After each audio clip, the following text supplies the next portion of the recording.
አሁን ያለንበት የክረምት ወንዶ ክረምት ገባ ወጣ ብቻ አይደለም። ክረምት ነገረ መለኮት ክረምት በነገረ መለኮት እሳቤ ሲተነተን ክረምት ምን ትርጉም አለው ነው ለጽድቅ ስራ።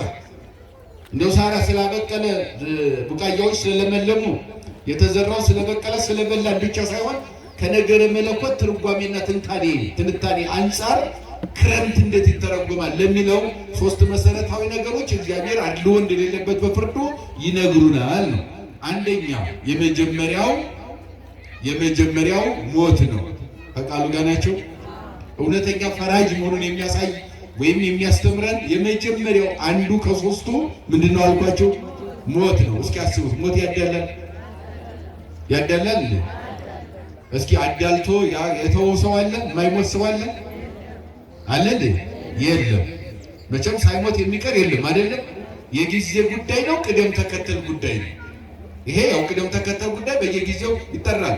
የፈለገው ቅድስና ደረጃ ላይ በቅድስና ማማ ብንረማመድም ሞት ግድ ነው። ለማንኛውም እንኳን አይደለም ለሰው አይደለም ለሰው ለራሱ እንኳን እግዚአብሔር ራሱ ዝቅ አድርጎ በለቢሰ ሥጋ እንኳን ሞተ ብለን እየሰበክን ነው አይደል እንዴ? አዎ እንግዲህ ያ ዓለማት ሳይፈጠሩ የነበረ ማባልቦ ሀበቦ ካለመኖር ወደ መኖር አጥቷል። ምን የፈጠረ ያለማስገኝ ረበ ሰማይ የሰማይ ስፋት ግዘፈ ምድር የምድርን ግዝፈት ውቅያኖሱን ጥልቁን የብሱንና ባህሩን የሚታየውንና የማይታየውን ፈጥሮ ዓለማትን ፈጥሮ በመዳፉ የያዘ እግዚአብሔር ወደዚህ ምድር መጥቶ ከስጋዋ ስጋ ከነፍሷ ነፍስ ነስቶ ከድንግል ከተወለደ በኋላ በድንግል እቅፍ ተቀምጦ ጡት የጠባው እግዚአብሔር ጡትን ያጠባችው መለኮትን ተሸክማ ግብጽ የወረደችው የተሰደደችው 33 ዓመት ከ3 ወር በዚህ ምድር ላይ አብራ የኖረችው አምላክን የወለደች እመቤታችንን በሞት አልፋለች። በሞት መንገድ የማያልፍ ፍጡር የለም። ምክንያቱም ለምን ከተባለ እመቤታችንን ጠይቃ ነበረ። እኔ ሕይወትን ወልጄ እንዴት ሞት ይገባኛል ብለዋለች።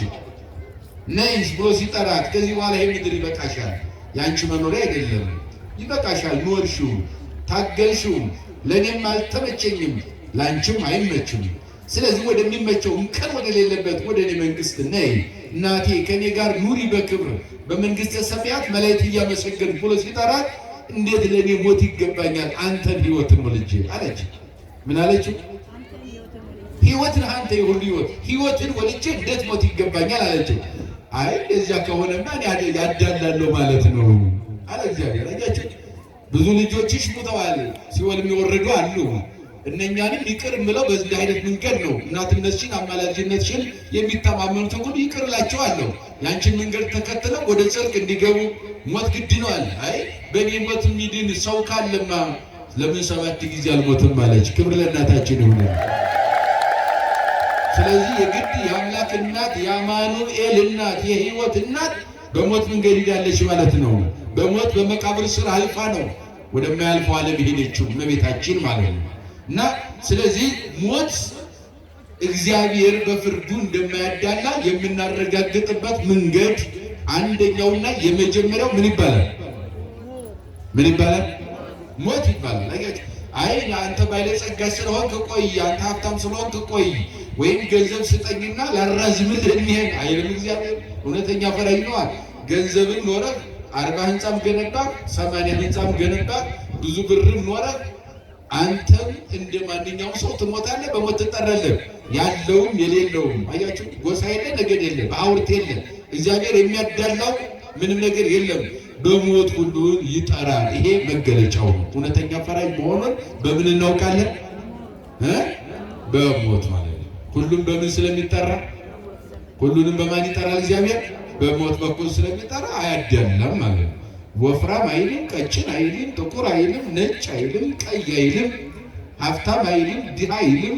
አያችሁ፣ በቤተሰብ ያለው አይልም፣ ቤተሰብ የሌለው አይልም። እግዚአብሔር ሁሉንም በሞት ይጠራል። ይሄ እግዚአብሔር እውነተኛ ፈራጅ መሆኑን ማረጋገጫችን ነው። አንደኛ ስንት ነው ያልኳችሁ? 3። አንደኛ ነው። ሁለተኛው እግዚአብሔር በፍርዱ እንደማያዳላ የምናውቀው መዓልትና ሌሊትን ሲያፈራርቅ ነው። ከቃሉ ጋር ናችሁ? አሁን ጨለማ ነበረ እስካሁን አይደል? 12 ሰዓት ጨለማ ነበረ። አሁን ደግሞ ምንድነው?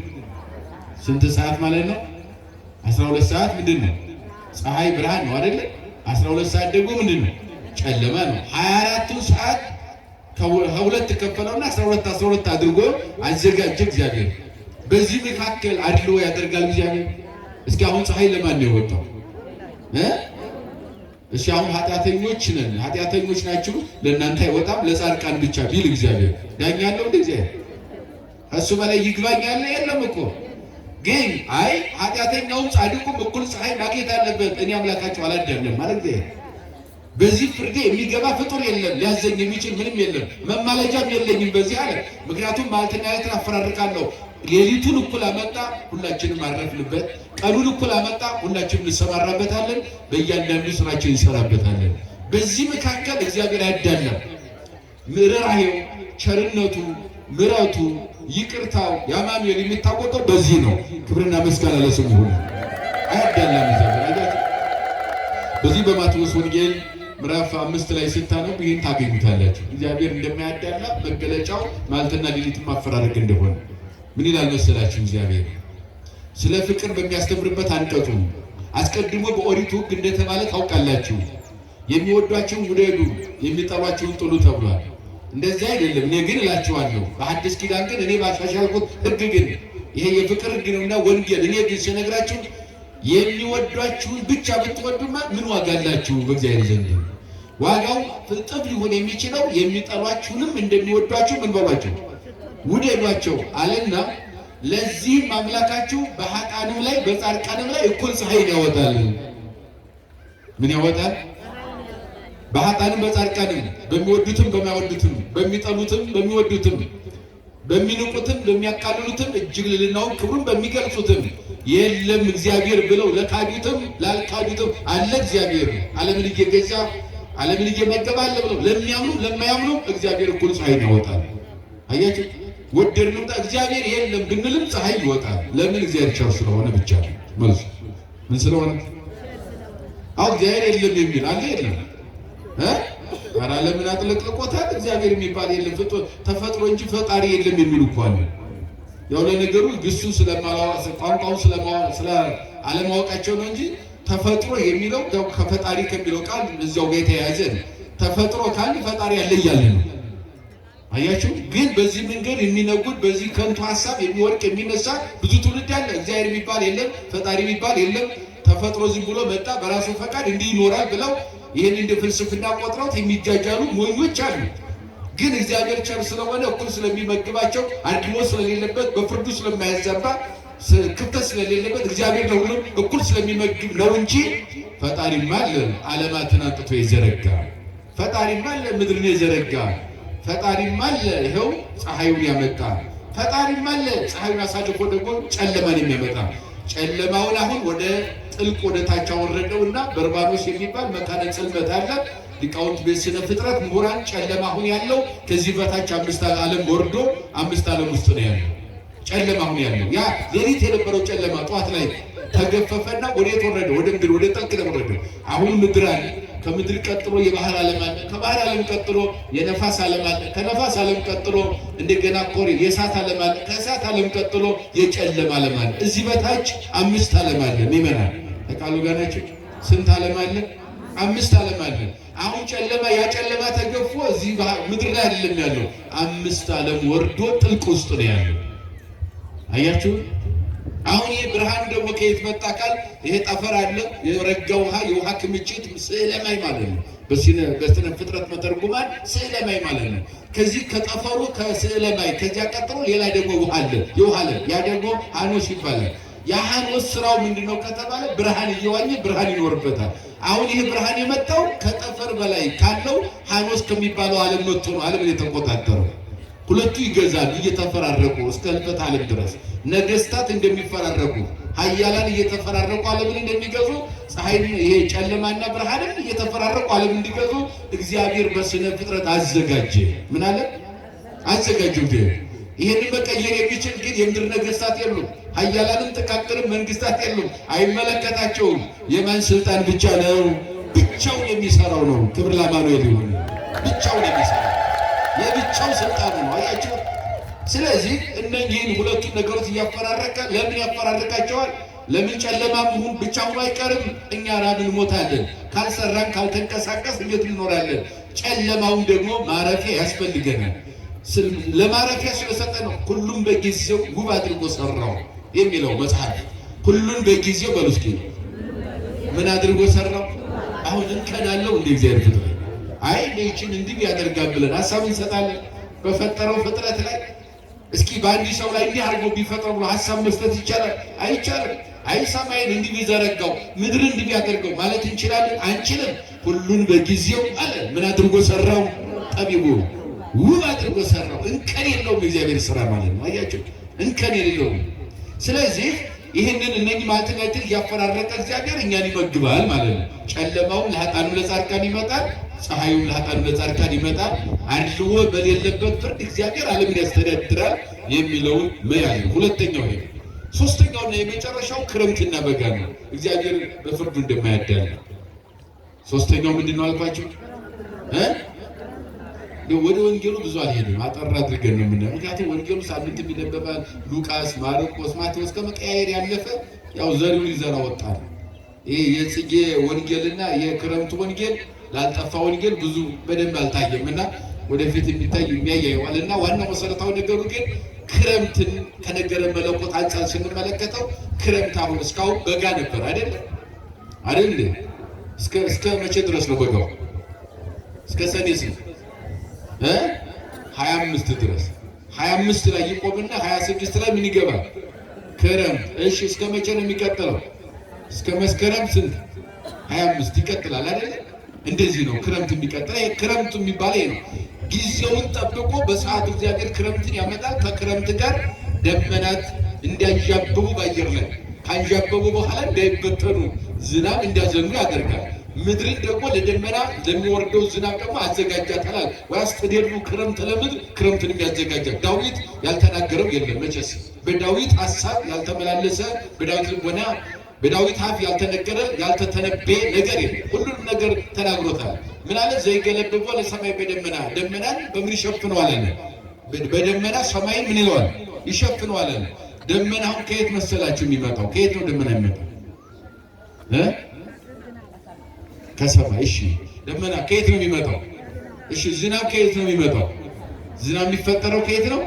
ከሰማይ አይደለም። ከሰማይ ሳይሆን ከባህር ነው የሚመጣ።